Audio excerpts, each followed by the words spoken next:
ஸ்ரீதாந்திரிக நிகழ்ச்சியில் உங்களை சந்திக்கிறதுல மற்றற்ற மகிழ்ச்சி அடைகிறேன். நம்ம ஸ்ரீதாந்திரிக் அஸ்ட்ராலஜி டிவியில் நம்ம தினந்தோறும் பார்த்தீங்கன்னா எப்படி நம்ம ஜாதக ரீதியாக உள்ள குறைபாடுகளையும் அதை நிறைய ஆக்கி மிகப்பெரிய வெற்றிகள் ஆக்கலாம் அப்படிங்கிற நிகழ்ச்சி தான் நம்ம எப்பயுமே ஒரு ஆன்மீக நெஞ்சங்கள் அத்தனை பேருக்குமே நம்ம சொல்லிட்டு வரோம். இதில் நீங்கள் என்ன ஒரு விஷயம் புரிஞ்சுக்கணும்னா, நம்ம ரெகுலராக பார்க்குறவங்க எல்லாருக்குமே எனக்கு தெரியும். அப்படிங்கும்போது எந்த காரணத்தை கொண்டும் நவகிரக அரசர்களை பார்த்தோ தெய்வத்தை பார்த்தோ அப்படிங்கும்போது பயப்படாதீங்க. சில பேர் ஒரு தவறான ஒரு வழிகாட்டியாக இருக்காங்க. இதுக்கு இப்படி ஆகிடும், இது அப்படி ஆகிடும் அப்படின்னு சொல்லி உங்களை வழிகாட்டினா பயப்படாதீங்க. நம்ம எளிமையான முறைகளில் நம்மளோட வழிபாடுகளை பண்ணிக்கும் போது கண்டிப்பாக கடவுளுக்கு அந்த விஷயங்களில் ஜெயிச்சிடலாங்கிறது தான் உண்மை. அப்படிங்கும்போது பரிகாரம்னு சொல்லும்போது சில பேர் என்ன சொல்லிடுறாங்க அப்படின்னா, வெளியே போய் அங்கே போகணும் இங்கே போகணும் அப்படி இல்லைங்க.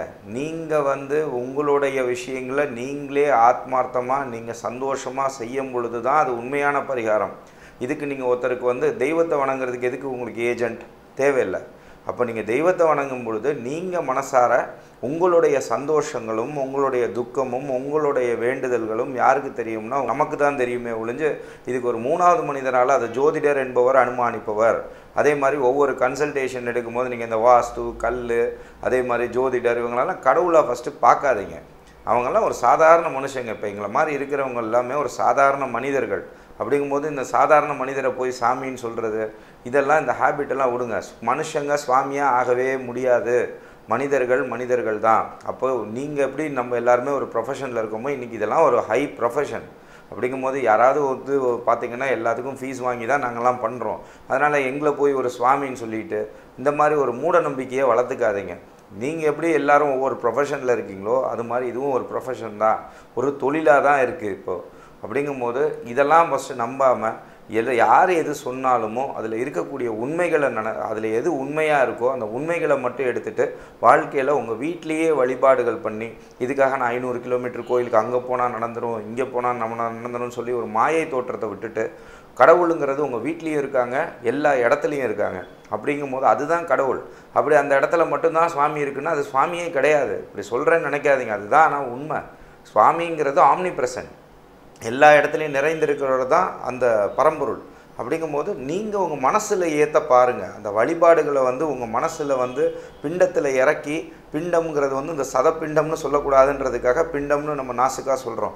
இந்த பிண்டத்தில் இறக்கி நீங்கள் ஆத்மார்த்தமான வழிபாடுகளுக்கு மிகப்பெரிய பலன்கள் உண்டு. சரி, இப்போது ஒவ்வொரு கிளைண்ட் நம்ம தேடி வரும்பொழுது சொல்லக்கூடிய விஷயங்கள் என்னென்னா, எங்கள் வீட்டில் ஒரே தடையாக இருக்குங்க, ஏதாவது ஒன்று செஞ்சால் ஏதோ பிரச்சனையாக இருக்குது, ஏதோ ஒரு கணவன் மனைவிக்குள்ளே தீராத பிரச்சனைகள் இருந்துகிட்ருக்கு, இல்லை பணம் காசு வரமாட்டேங்குதுங்க, யாரோ ஏதோ ஒரு விஷயம் செய்கிற மாதிரி ஏதோ ஒரு விஷயம் தடையாக இருக்குது, இல்லை நீங்கள் ஒருத்தவங்களை போய் பார்க்க போனீங்கன்னா அவங்களுக்கு பாசிட்டிவ் எனர்ஜியும் நிறைய பேருக்கு இருக்கும், சில பேரை பழகும் போது நெகட்டிவ் எனர்ஜியும் உங்களுக்கு நிறைய வரும். இந்த மாதிரி விஷயங்களுக்கெல்லாம் எங்களுக்கு ஒரு ப்ரொடெக்ஷன் மாதிரி இருந்தால் நல்லாயிருக்கும் அப்படின்னு சொல்லும் போது இதில் எளிமையான முறை பார்த்திங்கன்னா நம்ம வீட்லேயே இருக்கிற கல்லுப்புங்க. இந்த கல்லுப்பு பொறுத்த வரைக்கும் இந்த கல்லுப்போட தன்மை மாபெரும் மாற்றங்களை உங்கள் வாழ்க்கையில் கொடுக்கும்.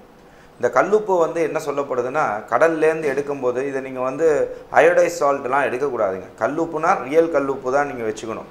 இந்த கல்லுப்பை வச்சு என்னெல்லாம் பண்ணலாம் அப்படின்னா, கணவன் மனைவி உறவுகளில் இருக்கக்கூடிய விஷயங்கள் உண்மையான அடுத்தவங்களால் நடக்குதாங்கிறதையும் ஐடென்டிஃபை எப்படி பண்ணலாம் அப்படிங்கிறதையும் நம்ம இன்றைக்கி பார்ப்போம்.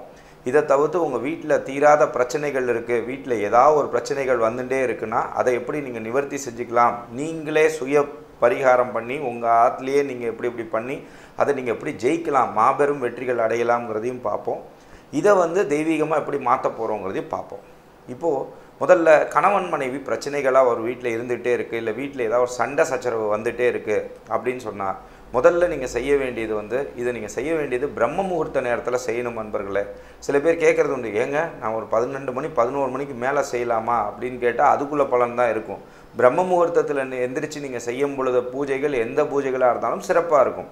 அப்போ இந்த பிரம்ம முகூர்த்தத்தில் எந்திரிச்சுக்கோங்க. 5 மணிக்குள்ளே 3:30லேருந்து 5 மணிக்குள்ளே நீங்கள் எந்திரிச்சிட்டு நீங்கள் காலையில் நேரத்தில் எந்திரிச்சுக்கோங்க. குளிக்கணும், இதுக்காக தலை குளிக்கணும் அப்படி இப்படிலாம் இல்லை, ஆனால் குளிக்கணும். உடல் சுத்தம் இருந்தால் உங்களுக்கு ஃப்ரெஷ்னஸ் இருக்கும், வேறு ஒன்றும் இல்லைங்க. அந்த ஃப்ரெஷ்னஸோட நீங்கள் உட்காந்துட்டு நீங்கள் ஃபஸ்ட்டு செய்ய வேண்டியது எந்த ஒரு வழிபாடு செஞ்சாலும் முதல்ல விநாயகரோட வழிபாடு செய்யணும்.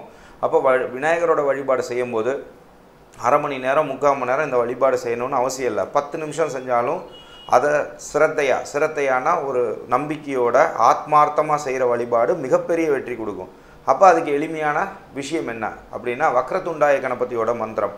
அப்போ ஓம் வக்ரதுண்டாய ஹூம் ஸ்வாஹா இந்த மந்திரம் வந்து அதர்வண வேத ரீதியாக உள்ள பீஜ அக்ஷர மந்திரம்னு பேர். இதெல்லாம் நீங்கள் சத்தமாக சொல்லாதீங்க. அப்படிங்கும்போது இந்த மந்திரத்தை மனசுக்குள்ளே சொல்லிகிட்டே இருந்தீங்கன்னா எப்பேற்பட்ட தடைகளாக இருந்தாலும், இது உங்கள் கிரகங்கள்னால் வரக்கூடிய தடையாக இருக்கட்டும், இல்லை அடுத்தவர் வந்து ஒரு ஈவில் ஐஸ்னால் வரக்கூடிய தடையாக இருக்கட்டும், கண் திருஷ்டினால் வரக்கூடிய தடையாக இருக்கட்டும், எப்பேற்பட்ட தடையாக இருந்தாலும் இது சரியாகும். அப்போ நீங்கள் என்ன செய்யணும், கையில் இதில் வந்து ஒரு அருகம்புல் கையில் வச்சுட்டு உங்கள் வீட்டில் இருக்கக்கூடிய விநாயகர் திருவுருவ படமோ இல்லை விநாயகரோட திருவுருவ சிலையோ இது இருந்ததுன்னா அதுக்கு வந்து நீங்கள் எடுத்து போடணும். ஓம் வக்ரதுண்டாய ஹூம் ஸ்வாஹா, ஓம் வக்ரதுண்டாய ஹூம் ஸ்வாஹா அப்படின்னு சொல்லிட்டு ஒரு 108 தடவை பண்ணுங்கள். பண்ணி முடிக்கும் போது விளக்குகள் ஏற்றிக்கோங்க. நெய் விளக்கு ஏற்ற முடிஞ்சால் நெய் விளக்கு ஏற்றிக்கோங்க. இல்லை உங்களுக்கு நல்லெண்ணெய் விளக்கு தான் ஏற்ற முடியும்னா நல்லெண்ணெய் விளக்கு ஏற்றிக்கோங்க. இதில் வந்து சுவாமி வந்து இதுதான் ஏற்றணும்லாம் எதுவும் சொல்கிறது இல்லைங்க. அது பண்ணுனா இன்னும் நல்லா இருக்குங்கிறது தான் விஷயம். இல்லை விளக்கே ஏற்ற முடியாத அளவுக்கு எங்களுக்கு வசதி இல்லைங்க அப்படின்னு சொன்னாலும் தப்பு இல்லைங்க. விளக்கு ஏற்றுற மாதிரி பாவிச்சுக்கோங்க, தப்பு இல்லை. அப்படிங்கும்போது நீங்கள் எடுத்துகிட்டு அருகம்புல் எடுத்துகிட்டு விநாயகருக்கு நீங்கள் போடுங்க. போட்டுகிட்டே வாங்க. இதை போட்டு முடித்ததுக்கப்புறம் கல்லுப்பை எடுத்துக்கோங்க. இந்த கல்லுப்பை எடுத்துகிட்டு நீங்கள் என்ன செய்யணும், இப்போ வீட்டில் இருக்கக்கூடிய பிரச்சனைகள் வந்து இருந்துகிட்டே இருக்குது அப்படின்னு சொல்கிறவங்க ஒரு கிண்ணத்தை எடுத்துக்கோங்க. அந்த கிண்ணம் வந்து நீங்கள் சுத்தபத்தமாக வாங்கின கிண்ணம், புது கிண்ணமாக இருக்கட்டும். இது குறிப்பாக வந்து கண்ணாடி கிண்ணமாக இருந்தால் இன்னும் சிறப்புங்க. அந்த கண்ணாடி கிண்ணத்தை எடுத்து அந்த கண்ணாடி கிண்ணத்தில் அந்த உப்பை போடுறதுக்கு முன்னாடி கையில் 2 கையில் எடுத்துக்கோங்க. 2 கையில் எடுத்துகிட்டு வீட்டில் இருக்கக்கூடியவங்க எல்லாரையும் உட்காத்தி வச்சுட்டு, ஒரு உதாரணத்துக்கு கணவன் மனைவி குழந்தைகள் இவங்க எல்லாமே இருந்தாங்கன்னா ஒரு 27 தடவை எல்லாரையும் தலையை சுற்றிட்டு, இப்போ வலது கையை கொண்டு அவங்க தலையை சுற்றுறது, இடது கையை கொண்டு இந்த பக்கம் சுற்றுறது, இந்த மாதிரி நம்ம சுற்றி போடுவோம் இல்லைங்களா. இந்த மாதிரி எல்லாருக்கும் தலையை சுற்றிட்டு இதுக்கப்புறம் நீங்கள் என்ன செய்யணும், அங்கே இருக்கிறவங்க எல்லாத்தையும் சுற்றிட்டு மனசுக்குள்ளே நீங்கள் நினைக்க வேண்டிய மந்திரம் என்னென்னா ஓம் க்ரீம் காளிகாயை ஸ்வாஹா, ஓம் க்ரீம் காளிகாயை ஸ்வாஹா அப்படின்னு மனசுக்குள்ளே நினச்சிட்டு இதை நீங்கள் என்ன செய்யணும், அந்த கண்ணாடி கிண்ணத்தில் நீங்கள் போடணும். கண்ணாடி கிண்ணத்தில் போட்டுட்டு உங்கள் வீட்டில் எந்த மூலையில் வேணால் வைக்கலாம். நீங்கள் இதுக்காக அந்த வாஸ்து ஒருத்தர் சொன்னார் அப்படிங்கிறதுக்காக நான் தென்மேற்கு மூலையில் வச்சேன், வடமேற்கு மூலையில் வச்சேன், அப்போ தான் சாமி வரும் அப்படின்னு நினச்சா அப்படிலாம் வந்ததுன்னா அது சாமியே கிடையாது அன்பர்களே. எந்த திசையாக இருந்தாலும் எந்த திக்காக இருந்தாலும் உங்களை காப்பாற்றக்கூடியது தான் சாமி. சில பேர் பயமுறுத்தி காசு சம்பாதிக்கிற ஒரு இன்டென்ஷனில் தான் வீட்டை இடிங்க, அதை பண்ணுங்கள் இதை பண்ணுங்கன்னு சொல்லிலாம் சொல்லுவாங்க. நீங்கள் அதெல்லாம் கன்ஃபியூஸ் ஆகாதீங்க. கடவுளுங்கிறவர் வந்து எந்த திசையாக இருந்தாலும் உங்களை காப்பாற்றுவார். உங்கள் வசதிக்கு தெற்கு பார்த்த வீடாக இருந்தாலும் இது வேலை செய்யும், மேற்கு பார்த்த வீடாக இருந்தாலும் வேலை செய்யும், எந்த மூலையாக இருந்தாலும் இது வேலை செய்யுங்கிறது தான் உண்மை. அப்போ அதை எடுத்து வைங்க. இதை எடுத்து வச்சுக்கிட்டே இருக்கும்போது வீட்டில் உள்ள இதை வந்து ஒவ்வொரு வாரமும் மாற்றிகிட்டே வரணும். இதை ஒவ்வொரு வாரமும் மாற்றிகிட்டே வரும்போது இது என்ன ஆகும்னா உங்கள் வீட்டில் இருக்கக்கூடிய பிரச்சனைகள் வந்து தீரும். அப்போ தீர்ந்துருது அப்படின்னு சொன்னால் நீங்கள் என்ன நினைக்கக்கூடாது அப்படின்னா நமக்கு பிரச்சனை தீர்ந்துருச்சு போல் அப்படின்னு நீங்களாக முடிவு எடுத்துக்காதீங்க. அப்படி வந்துருச்சுன்னா இது வந்து ஒரு பிளட் ரிப்போர்ட் மாதிரி. ஓகே நமக்கு பிரச்சனை நிவர்த்தி ஆயிடுச்சு அப்படின்னு சொன்னால் உடனே என்ன பண்ணுங்கள், உங்களுக்கு தெரிஞ்ச நல்ல ஒரு அஸ்ட்ராலஜரை போய் பாருங்கள். போய் பார்த்துட்டு கிரகங்கள் என்ன பிரச்சனை இருக்குதுன்னு பார்த்துட்டு அதுக்கு தகுந்த மாதிரி வழிபாடுகள் எக்காரணத்தை கொண்டு பரிகாரம் பண்ணாதீங்க அன்பர்களே.